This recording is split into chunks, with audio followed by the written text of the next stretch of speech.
What's on, ladies and gentlemen? My name's Ross, I like games, and today we need to take a look at Premium Booster 01. They are finally getting into reveal season over on, social media, Twitter and Facebook and all of that are Bandai for this set, so it's time we take a little bit of a look.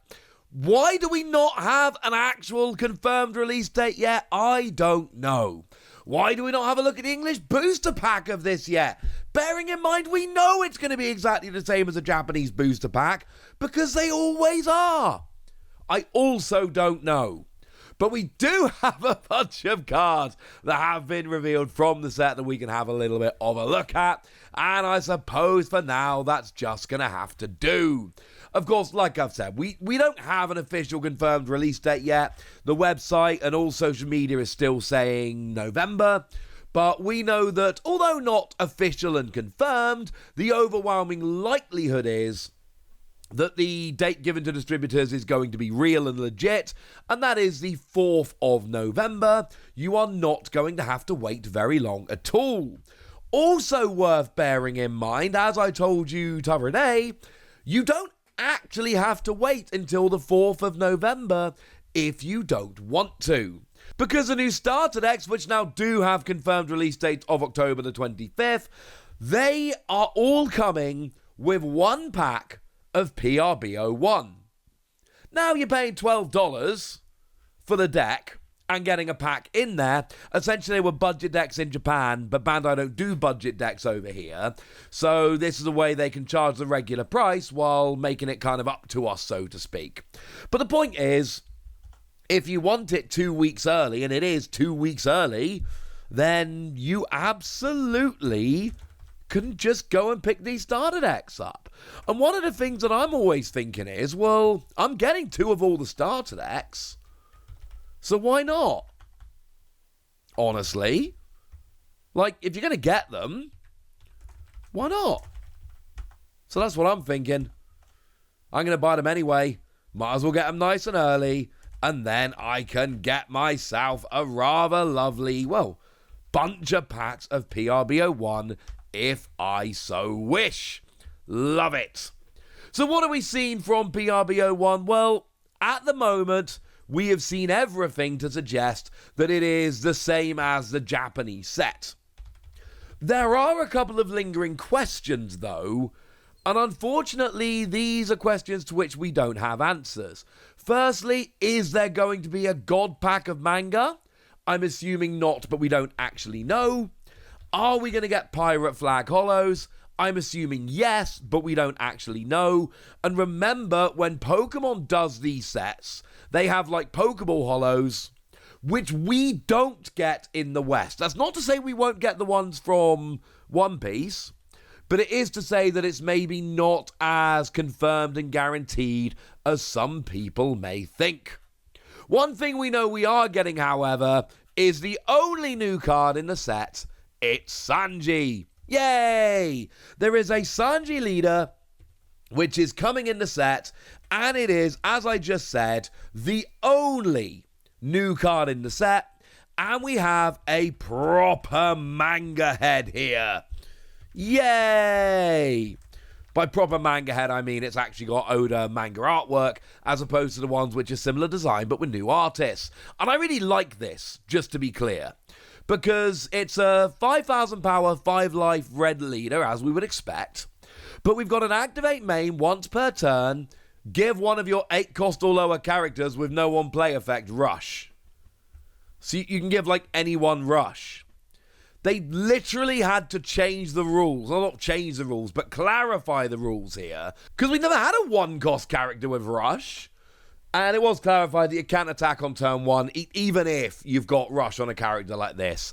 It would make Sanji better, but no, it doesn't work. I'm sorry. But I love this leader. I am definitely going to be playing around with this and building around it and making some fun Rush decks. Maybe with the animals.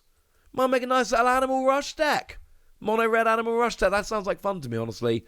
And I know I'm not the only one that's thought about this. What else have we seen? Well, something else that's gone and been confirmed. Our Gold Don. We have seen the Sakazuki Don, And we have seen the Utadon. Come on.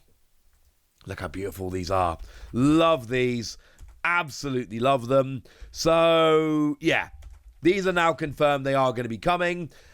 We know we're getting 30 Don, and we know there were 30 in the Japanese set. So let's all just assume they're going to be the same ones. It would be frankly super duper weird if they weren't. But we're going to have all of these. And one question we've got, and I'm afraid I don't have the answer to this. What's the pull rates on these going to be? Because we know that in Japan, the pull rates for these are, I think, tragically low would be a polite way to put it. You're getting one of these per case. So 1 per 10 boxes. That's what you're looking at over in Japan. Are they going to be as rare over here? Remember, Japanese boxes are generally a bit smaller. The answer is, we don't know, honestly. Maybe it will, maybe it won't.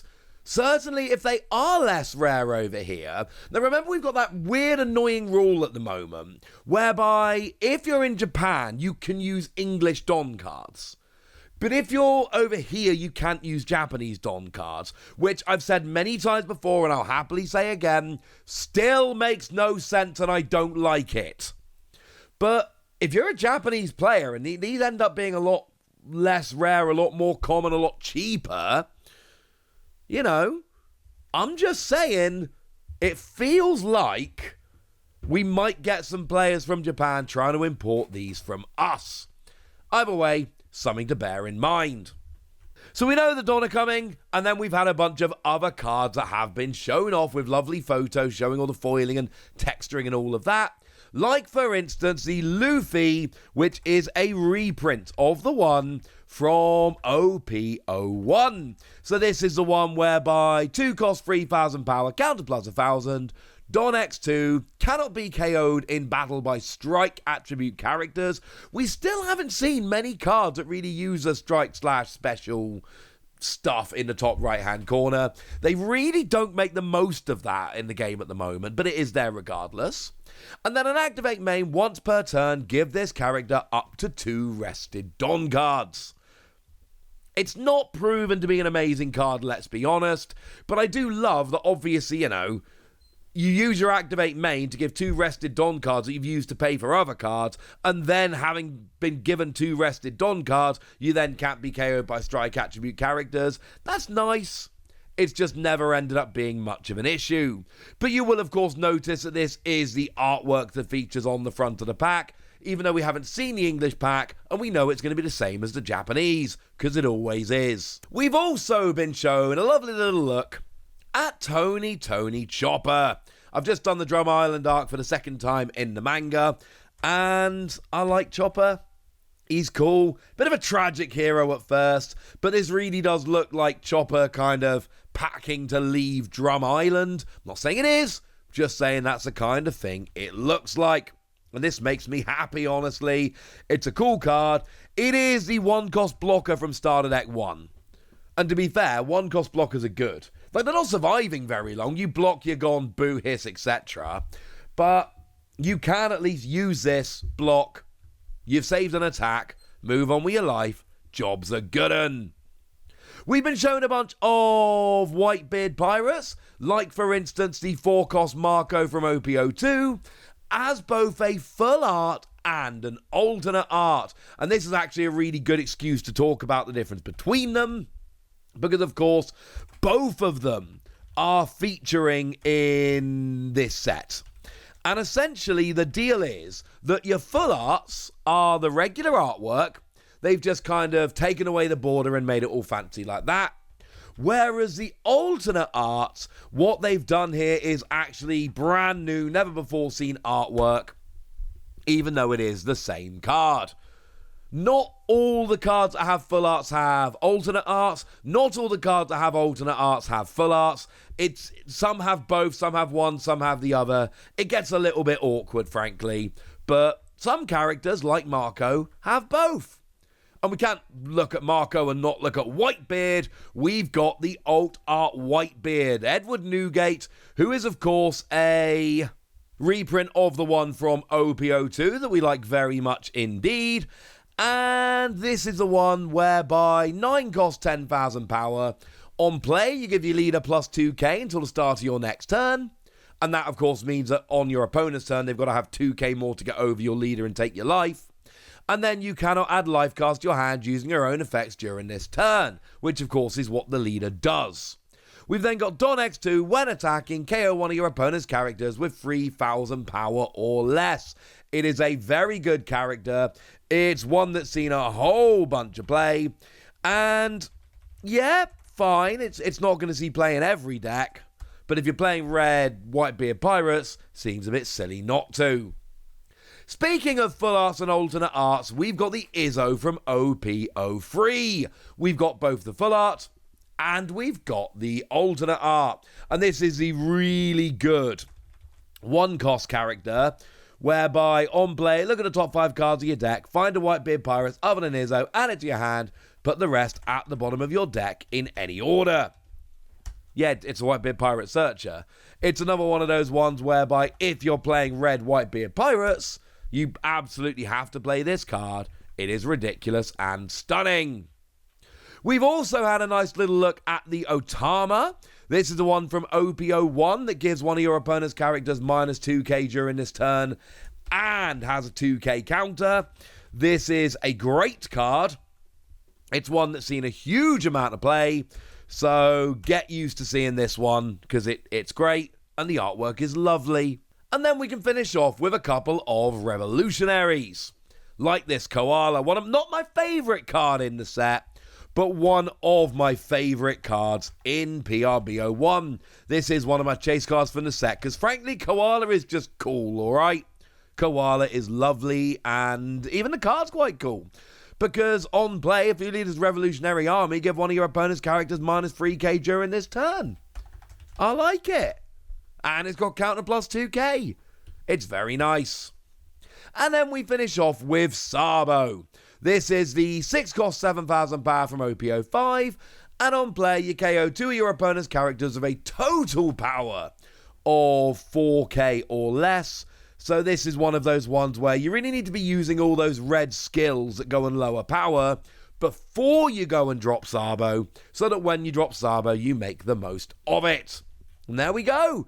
I believe that was 13, 14 cards from the set, depending on whether you include both the prints of Sanji as the same card. Probably not. Let's call it 14. We've seen the first reveal. I've reminded you of some of the important stuff you need to know about the set. So now it's over to you guys. Tell me what you think about PRB-01. How excited are you for it? Go nuts in the comment section, but be nice. And then make sure you like this video, subscribe to this channel, follow me on Twitter at TheWasi. That's where we talk about One Piece and a whole bunch of other card games.